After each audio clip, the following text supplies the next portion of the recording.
I'm Helen Johnson, and I did a project with NCRM funding over the summer. The project was looking to develop a method of collaborative poetics. And collaborative poetics is a collaborative way of working with social scientists, getting together with poets in order to create innovative, creative texts that speak to issues of social scientific relevance. So I worked with a group of 7 young spoken word artists at the PCL lab at the University of McGill in Montreal. And we worked together to pool our expertise. So they had expertise in poetry writing and poetry performance. I brought my expertise as a social science researcher and with social scientific theory around discrimination.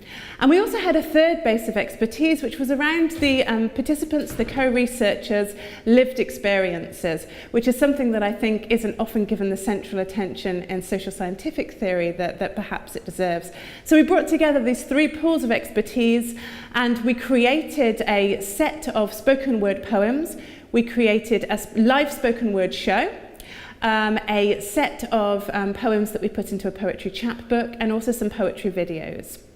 And all of these were about trying to kind of connect people's individual lived experiences to broader issues, so that broader kind of socio-political context, to broader social scientific theories and ideas around discrimination.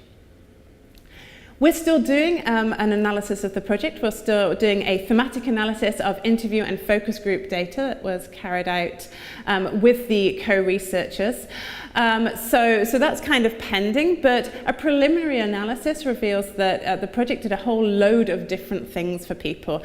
So it really helped people to take ownership of their experiences around discrimination and really gave them empowerment about that.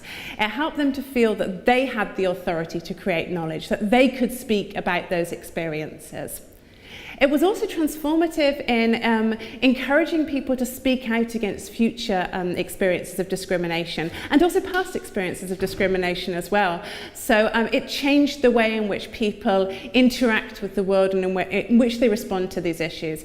It helped to clarify people's thoughts around discrimination. We spent a lot of time thinking about, writing about, discussing about these issues. So it really helped to change the way people thought and felt about discrimination, the way in which they acted about it, and the authority that they felt that they had.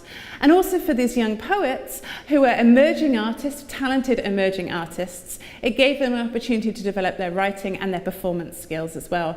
So the method as a whole, I think, has great potential.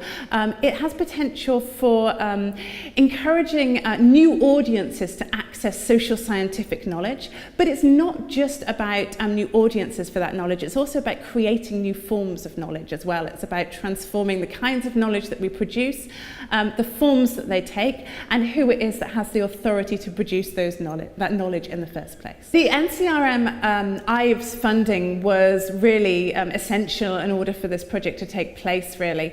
It meant that I could go out to Montreal. It meant that I could work at the PCL. I could work with researchers there and network with researchers there and use the skills and facilities that they had. It put me in connection with that network.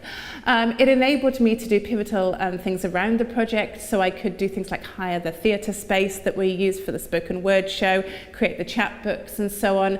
And it was also something that I was able to use as a kind of seed funding to get additional funding as well. So I paired the NCRM funding with funding from the University of Brighton, which helped me to buy book vouchers for incentive payments for my co-researchers, and it also meant that I could bring in external spoken word artists to give masterclass workshops, which was also, as well as being an incentive payment, something which helped to develop into the development of skills through the project. So the NCRM funding was really essential for putting the building blocks in place so that I could do this research, but also for attracting additional funding as well.